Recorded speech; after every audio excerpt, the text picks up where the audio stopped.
అబ్బో ఆ యాళ్ళ రైల ప్రయాణం చేసేటోళ్ళందరూ అదృష్టవంతులు. ఎన్నడు సెల్ఫీలు దిగనోళ్ళు కూడా సెల్ఫీలు దిగినరట. ఫేస్బుక్ అంటే తెలవనోళ్ళు కూడా ఫేస్బుక్లో ఖాతాలు తెరిచి ఫోటోలు పెట్టుకున్నారట.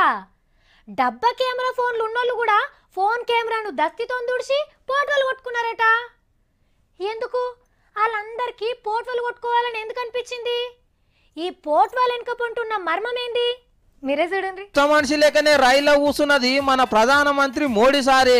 చినంగా గారెలు చేదైనట్టు తిరగంగా విమానాల మీద మనసు కూడా ఇరిగింది ఆయమి ఆయన అనుకోకుండ్రి.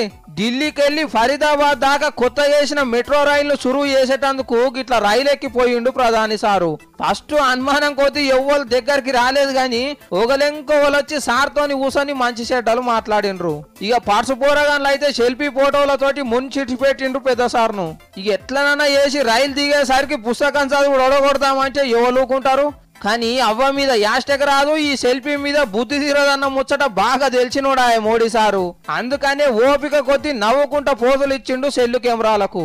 కానీ చూడుండ్రి, వీళ్ళు దొరికితే విమానంలోనే ఉంటా గాలినే వంతనంటాడని ప్రతిపక్ష పోలు బద్నాం చేస్తుంటారు. మరి అసంచోడు అయితే ఏ హెలికాప్టరో వేసుకొని పోకపోవునా ఇట్లా పేదోళ్ళు పోయే రైలు ఎందుకు ఎక్కువ?